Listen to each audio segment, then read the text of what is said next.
a series of 3 videos hosted by Upper Shoalhaven Landcare, focusing on bird and mammals using nest boxes or hollow using species. And we have Alison McGlashan who will lead us through the third part, which is monitoring. Thank you. If you're thinking about installing nest boxes, or you've got nest boxes installed, also have a think about monitoring nest boxes. There's a few reasons. You may or may not know if your nest boxes are being occupied, and if they're not being occupied, then why not? Also, if the nest boxes are being successfully occupied, or if something's stealing the eggs, or if something's died inside. There might also be an issue with a nest box might need a repair, it might be leaking, but you wouldn't know if you're not checking the nest box. There's also a number of citizen science projects that you can participate in, like the BirdLife surveys during the year that you can feed information in if there's birds nesting in your nest boxes, and a number of other local projects too. I'll just show you a series of clips of reasons why I monitored on my place, for nest boxes in my place, and the types of questions that were answered from being able to monitor. Had I not been recording footage of what was happening around the nest boxes, I would never have known the reasons for nest boxes failing or for eggs being broken. So here's a series of videos recorded by my wildlife cameras for the purposes of answering a number of questions about nest boxes on my property.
Also, a consideration when you're thinking about monitoring is timing of when would you monitor and how often might you want to monitor nest boxes.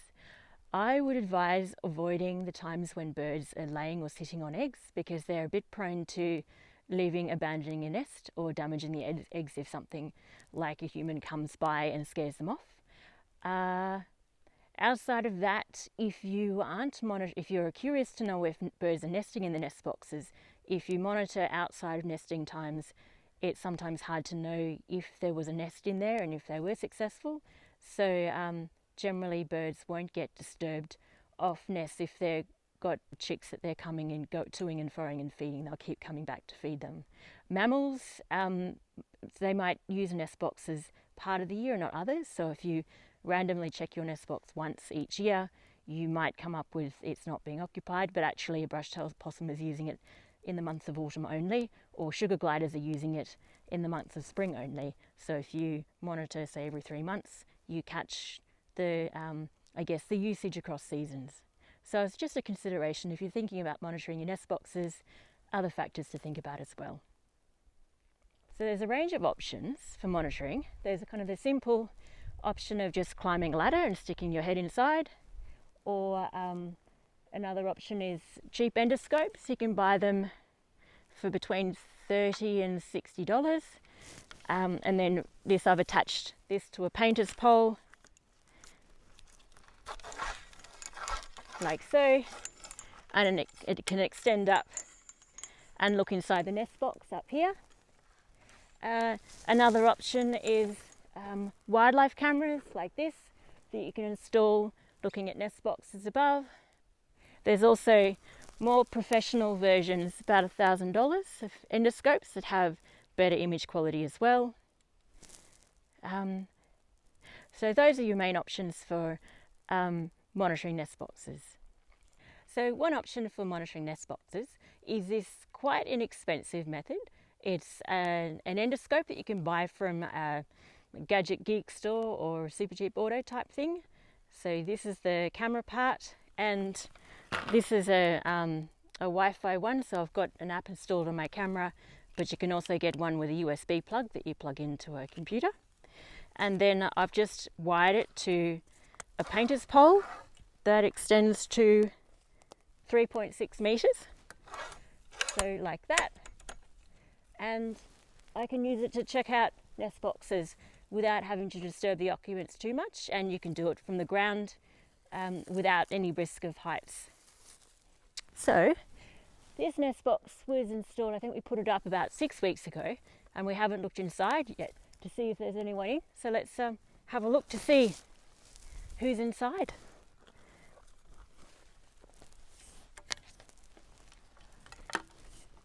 Just grab a hold of that. So with this type of thing, it's a Wi-Fi, you just need to turn it on, and it has a lighting switch, so you can scroll it up and scroll it down depending, and then your camera, just go to the app and turn the app on. There's a setting that you can either take still images or video, and you can record it as well. So let's have a look inside.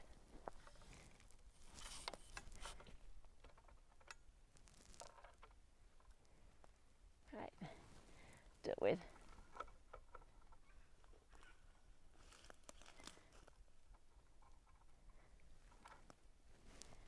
Ah, that's cool. There's a ringtail possum inside this nest box.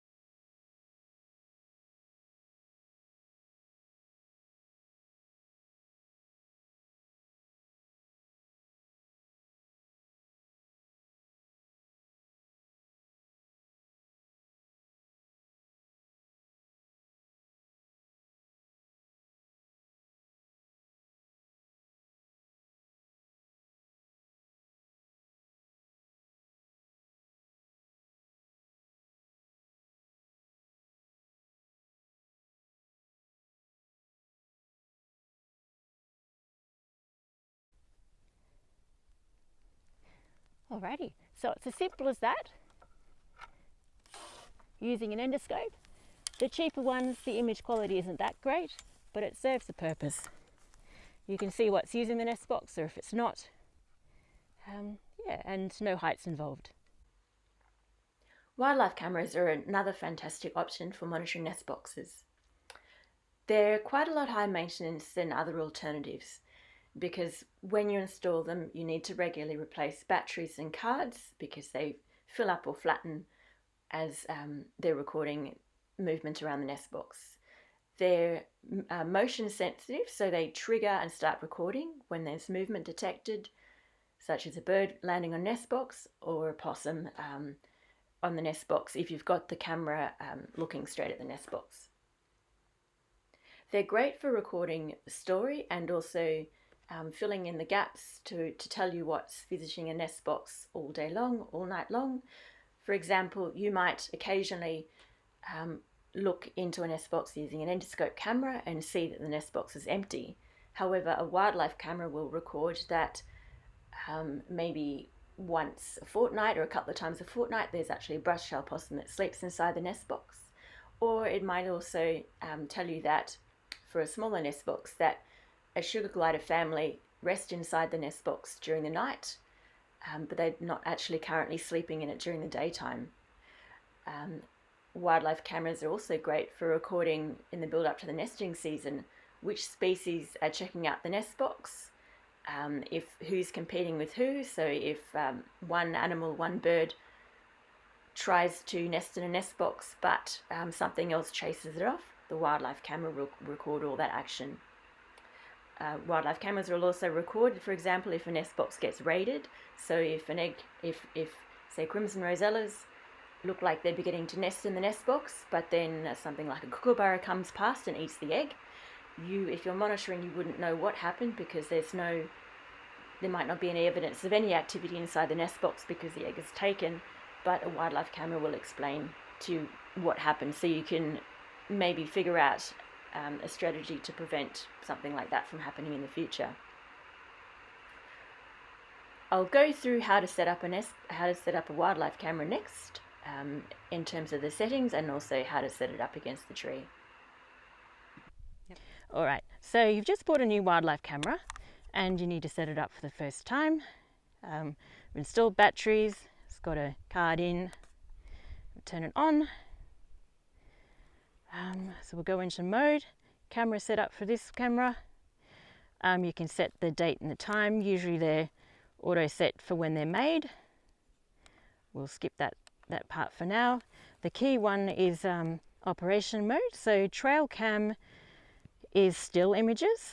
So if you want to take still images, we'll go into here. So we set that, or you can also do video, time lapse, those are options. So we'll do the trail cam settings first. So this is still images. And with this one you do photo quality. So you've got high, medium, low and ultra megapixels. So if you want to get ultra high image quality, but you have to change your card and your battery's out quicker, then higher quality. But if you want to leave your camera out for weeks and weeks and weeks, then a lower quality is a good idea. The next one is for still images is photo delay. So how far between the images do you want to take the next pic? Do you want it to take in rapid succession a story, or do you want it to just take the occasional photo when it gets triggered? And this also affects how long the card and the battery will last over time, so how many photos it takes. I usually, go back in. I tend to like as short a time as possible, so 1 second.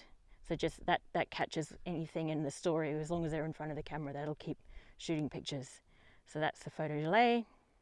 Multi-shot mode. This is if something walks in front of the camera, it'll take a burst of photos. So it'll either take a single one, or it might take 4 or 5 or 10. So it'll catch a series of photos as a fox, for example, is walking in front of the camera. So you can 8-shot, 10-shot, 5-shot, rapid fire, so boom, boom, boom, boom, boom, and then the photo delay, boom, boom, boom, boom, boom. So that's what that's about.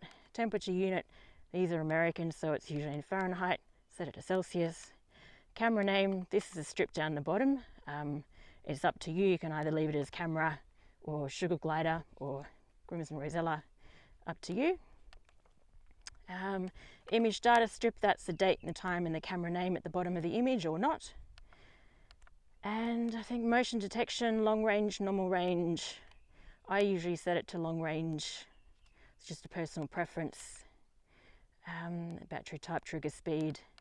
I usually leave those as defaults.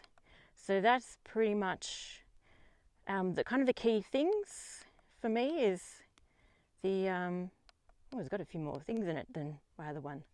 Anyway, yeah, so I might go back and I'll go reverse of that. But I went up to battery type, motion detection, data strip.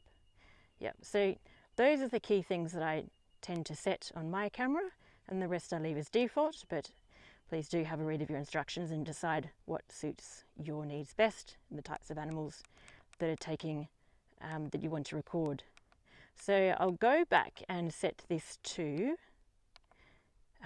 operation mode. I actually want to set it to video. It's my preference because I like having the story told to me. So I set it to video. Photo quality, that's only for still images. So video length, 10 seconds I find usually tells a good story. 5 seconds is a bit short. 20 seconds chooses the battery up twice as fast. No, chooses the card up twice as fast. So you have to change the battery in the card more often. So I usually have it as 10 seconds. Video quality, ultra or high. I usually set it, if I want super high quality, like ducklings jumping out of a nest box, as ultra, but I have to change the card a lot more often because it fills up quickly. Or if you want to be able to set it for a bit longer, set it to high. It's still pretty good quality. Photo delay, that's the same thing as how long between videos. Do you want it to take another video? I usually set it to 1 second just because I like having the whole sequence of things. But if you're doing long-term monitoring and you don't want to have to change the cards and the battery out that often, maybe 20 seconds is good or 30 seconds is good. It'll just take 1 10-second video and then it'll wait 10 or 20 or 30 seconds between taking the next one. So that's up to you. And then multi-shot mode is only for still images, and the rest I just quickly went through just then.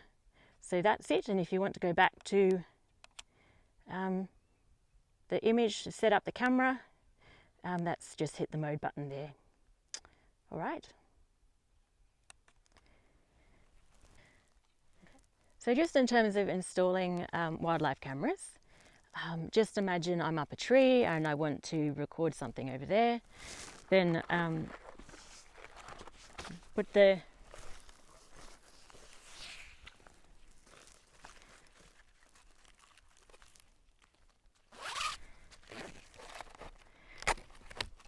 so you do it up quite tight, but before you do, most cameras don't have a tilting thing. That's what varying thickness of sticks like this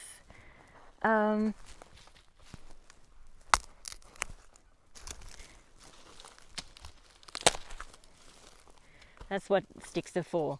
Well, I'll get the thickest stick. You don't want to have the stick sticking out like this because brush-tailed possums tend to knock them and kick them off the camera. So you want nice short sticks. So you put the stick underneath, tighten that up a bit, you tilt the camera up, or if you stick the stick up the top like that, and you tilt the camera down. So it's an automatic stick tilting mechanism that you get pretty good at. But try and keep the stick length about yay against the tree. So now it's installed. The modern cameras now, thank goodness, have all got these viewing screens. So we can make sure that it's looking straight at what we want to have it. And the trigger point is usually kind of in the middle third. So if your nest box, you want to have the whole of the nest box pretty much smack bang in the middle. Or if the bird's going to land on the top of the nest box first, then have the top and the whole kind of in somewhat the center of the frame. If you have the whole of the nest box off to the edge, it often won't trigger. It's not the most sensitive part. So whatever you want it to react to, have that in the middle. And if you're messing around and it goes blank like that, turn it on and off, and then you can get your screen back again like this. So once you're done, some cameras you have to set it to record, but this is a Browning, so if the screen is visible, it'll delay, count down, count down, count down, count down. What are we up to? Once it goes to 0, that's activated, so you can close it and is ready to record. So when you've got a wildlife camera, the other things you need to have for the wildlife camera are an SD card. I tend to prefer 32 gig because it lasts for longer out in the field. I'll just put there so it doesn't get lost. And the other important thing are batteries. So I use rechargeables and good quality rechargeables. And I also have a good quality battery charger that is set to slow.